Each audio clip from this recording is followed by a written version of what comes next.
মানে মই নিজৰ কথাকে ক'ব লৈছোঁ আৰু আজি কেইদিনমান আগত মানে মই লখিমপুৰ যাম কিবা কাম এটাত গতিকে গধূলি ঠিক 7টা বাজি গৈছে আৰু মোৰ বন্ধু এজনো আছিলে পল্লৱ বুলি তেওঁ গুৱাহাটীত কিবা কামত আহিছিলে মোক ক'লেকে তোমাৰ তাত গৈ আছোঁ মোৰ তাত আহিলে তাৰপিছত আমি দুজনে 20 মিনিটমান সময় থাকিলোঁ মোৰ কাপোৰবিলাক বেগত ভৰালোঁ তাৰপিছতে গম পালোঁ যে আমি যাব লগা গাড়ীখন আহি পালে মই পল্লৱক মানে খানাপাৰাত নমাই থৈ যাম আৰু তাৰপিছতে গাড়ীখন আহি পালে তেখেতে ফোন কৰি আছে মই তেনেকৈ ওলাই আহিলোঁ পল্লৱক ক'লোঁ যে বডি স্প্ৰেটো শেষ হ'ল বডি স্প্ৰে এটা ল'ব লাগিব দেই ওচৰতে আকৌ কলিতাদাৰ দোকান বুলি এখন দোকান আছে কলিতাদাৰ তালৈকে আহিলোঁ মই আৰু বেলেগ কিবা কিবি লোৱাত ব্যস্ত হ'লোঁ পল্লৱক ক'লোঁ যে পল্লৱ তুমি এটা বডি স্প্ৰে মোৰ কাৰণে চইচ কৰা তেওঁ বডি স্প্ৰে এটা চইচ কৰিলে মোৰ বেগত ভৰাইও দিলে মই বোলো চেণ্টটো ভাল নাই কৈছিলোঁ খুব ধুনীয়া মই বোলো ঠিকে আছে আমি গ'লোঁ আজি মোটামুটি 3 দিনমান আগতে কলিতাদাক মই ক'লোঁ বোলে কলিতাদা যিটো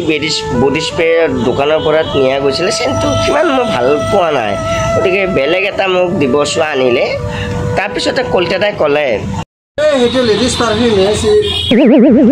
কলিতাদাই কোৱাৰ পিছতে মই বডি স্প্ৰেটো ভালকৈ চালোঁ এইটো আছিলে বডি স্প্ৰে ওপৰত জল পটপটকৈ ওমেন বুলি লিখা আছিলে মই ইমান দিনে মানে মেন বুলিয়ে ব্যৱহাৰ কৰি আছিলোঁ আৰু বন্ধুও মোক বেয়াকৈ ধৰিকে দিলে গম পালে